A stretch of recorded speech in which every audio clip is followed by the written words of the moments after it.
Iniimbestigahan na rin ng mga otoridad ang tinatawag nilang muscle group na mga pogo. Sila umano ay mga retired na sundalo mula sa ibang bansa at nakatokang manakit at pumatay bilang enforcer ng mga pogo ayon sa Presidential Anti-Organized Crime Commission. May unang balita si Rafi Tima.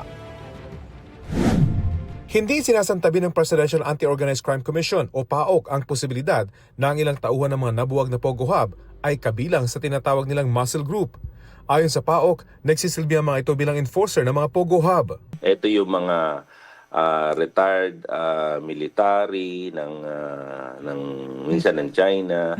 Ito yung mga goons na hinire nila para mangidnap, para manakit, para manakot, para pumatay. Yung mga yan, nawalan ng trabaho yan. Yung mga enforcer na yan, yung mga muscle ng Pogo, hindi naman po sanay sa computer yung mga yan.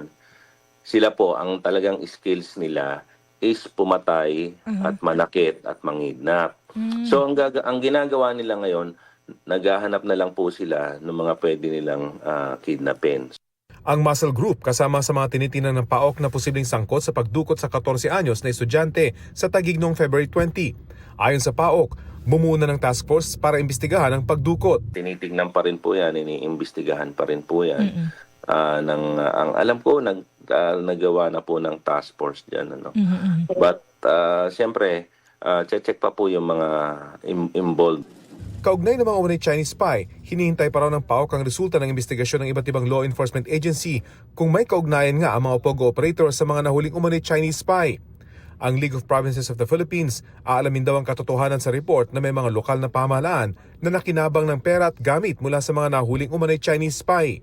Ang Chinese Embassy, sinabi sa isang pahayag na tutol sila sa anila'y walang basihang akusasyon na ang layon lang ay siraan ng kanilang mamamayan. Lagi raw nilang bilin sa kanilang mga kababayan sa ibang bansa na sumunod sa mga lokal na batas at regulasyon. Matagal na rin umunong nagbibigay ng donasyon ang ilang Chinese citizens sa Pilipinas sa pamamagitan ng mga humanitarian donation at relief work na mainit namang tinatanggap ng mga Pilipino. Naunang inireport ng Reuters News Agency na nag-donate ng pera at motorsiklo ang ilang nahuling umunay Chinese spy sa ilang lokal na pamahalaan sa pamamagitan ng isang NGO. Sinubukan naming hinga ng pahayag ang AFP, DILG at National Security Council tungkol sa issue pero wala pa silang pahayag kasama sa litrato sa isang award ceremony noong June 2024 si Cagayan Governor Manuel Mamba at 4 na naarestong Chinese nationals na hinihinalang espiya sa Pilipinas. Sinabi ng gobernador na walang natanggap na anuman ang kanilang lalawigan mula sa mga Chino. Hindi rin daw niya personal na kilala ang mga ito. Ito ang unang balita. Rafi Tima para sa GMA Integrated News. Igan, mauna ka sa mga balita, mag-subscribe na sa GMA Integrated News sa YouTube para sa iba't ibang ulat sa ating bansa.